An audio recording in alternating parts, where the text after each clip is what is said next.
Good morning, it's Straka from the Parisi Speed School. And I wanted to talk to you a little bit today about planning and race strategy. You know, in life, whenever we have any sort of a challenge, it's always best to approach that challenge with a specific plan. Too often in sprinting, we assume that the plan is go out and run as hard as you can for as long as you can. Generally, that's okay in the 55-meter dash. It might be okay in the 100. But when you get to the 200 meters and up, things change a little bit. Let's talk a second about the 200 meters. You know, the 100-meter dash gets all the glory. The 400-meter, it gets all the respect. And the 200-meter is sort of like the in-between, the middle child, that sort of gets forgotten in the mix. Yet it's an extremely grueling race.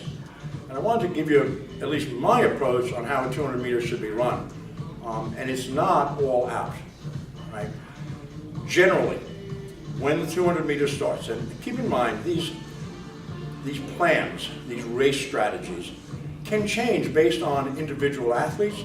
So this is sort of a blanket sort of a plan that you can adapt for yourself and then make changes as it goes along, depending on your conditioning, your experience, your strength, the field against which you're competing. But as a rule of thumb, I tend to think that this is probably a good way for a developing sprinter to approach the 200-meter dash.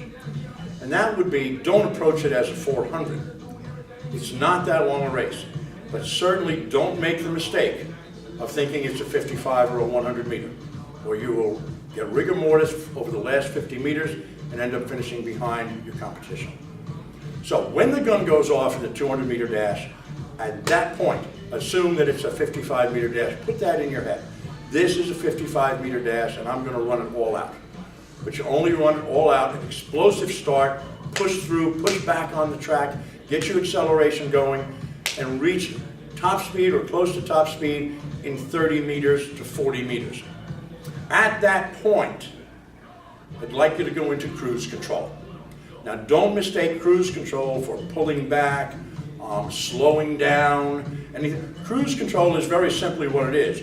Going as fast as you can without exerting maximum energy. 200 meters is a long race when you're sprinting and you want to have something in reserve. So you go on cruise control from about 40 meters out, maybe 5 seconds to 6 seconds into the race, shift into cruise control, relax, look around you, see where you are in relation to your competition, and just carry that just off of maximum speed while you're trying to relax. And mark my words, this is going to be a difficult thing for you to do, because at that point in the race, the other athletes will be trying to burn the turn, trying to gain an advantage going into the straightaway. And you might feel like the race is slipping away from you. So it's a difficult thing to do psychologically, to go into that cruise control mode and sort of just hold your speed and exert minimum energy, or not minimum energy, but as little energy as possible while holding close to maximum speed. You may lose a step or two, and that's a given. However, when you hit that first exchange zone, you are now anywhere from 90 to 110 meters out. At that point, I want you to re-accelerate. Now, in very real terms and biomechanical terms, we know you can't re-accelerate. It's not possible to re-accelerate in the middle of a race. What I want you to think about doing is imagine that you're running uphill. So you're putting all your effort into your striding, into your race for about 30 to 40 meters. So let's pick a number. From 110 meters, which is easy to mark by your exchange zone. When you hit that first exchange zone, run hard, run strong, run uphill, as if that's what you were doing, for 30 meters, 10, 20, 30. And just let it carry through to the 140-meter mark. At that point, keep in mind, you will be using that as a springboard to fly down that straightaway. At that point also is when the rest of the competition, which has burned the turn, will start to slow down and wonder, how am I going to make it down this straightaway? Here's where you pick up the step, maybe step and a half you've lost while you were on cruise control. But you've picked it up at the right time as you're heading into that turn. Now the straightaway, it's anybody's game. But here's my advice. Once you get to that 140 meters, you've got 80 meters to go.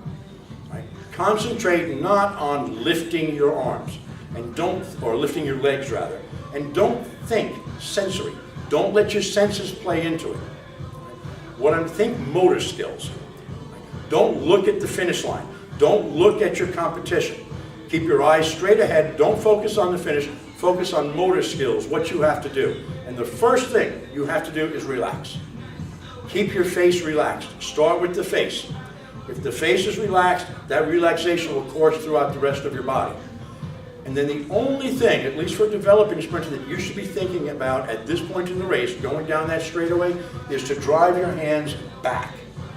If you think drive your arms, you might pull your arms up.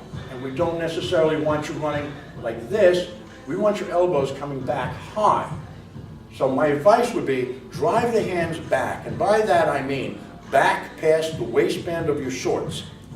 Drive it back, drive it back, drive it back.